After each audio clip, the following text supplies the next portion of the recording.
Oluvannyuma lwa Gravity Omutujju munnange okutradinga ennyo ate ku byaliwo kw'ossa wali Mick Wine ensasage ate nga bwe byatambula mu maaso muganda wange ye mwana mulenzi Gravity Omutujju wali ate byagenda mu maaso erugogo wali byonna nga amawulire we gatambula ku media kakati nno guuno n'avaayo n'ata oluyimba baluyita Njeewulira era nga video ne audio byo yamaze dda okubeera ng'ate abita naye nga osobola omuceekingako ye mwana mulenzi Gravity Omutujju nga bw'afulumiza oluyimba luno Njeewulira. Kakati awo nga nvuddewoko nkutte wali akatambi ka Dr. Jose Chameleone we yabadde wali e Kayunga. E Kayunga eno yabadde wali ku kivuleera kya mwana mulenzi ono Gravity Omutujju.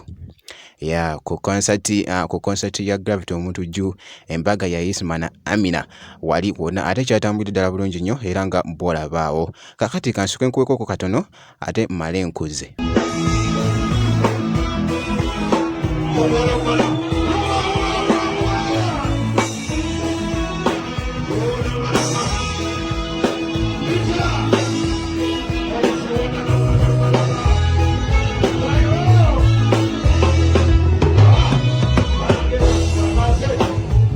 So nga ate nga nkuzizza muganda wange tengetenge omwana atradinga ennyo okukamala ye muntu akola content ate n'atambulira ddala international kubanga tulabye wali kati waliwo app bagiyita Snapchat era mu filter batandise omusaamu.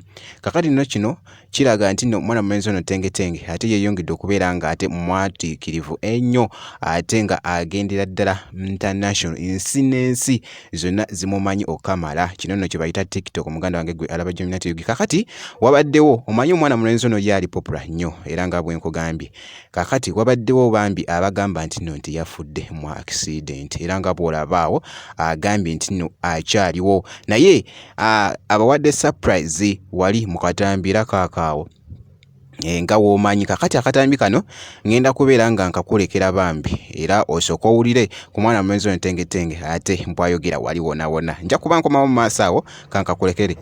You are alive? Yeah. People say you died in a car accident. No, How do you feel when they say like that? very sad. I understand what you're feeling right now. Yeah, so greet them. Assalamu alaikum. How are you? Yeah, So which country are you now in? Kenya. You are in Kenya Yes, at the moment? in Uganda.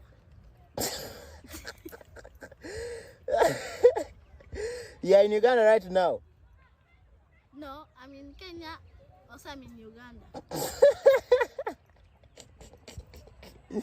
So you Tenge, Yes, what I'm are you in doing in Uganda Kenya because- and Uganda? my videos is still traveling there. Your video is still traveling there. Yes, In where? everywhere.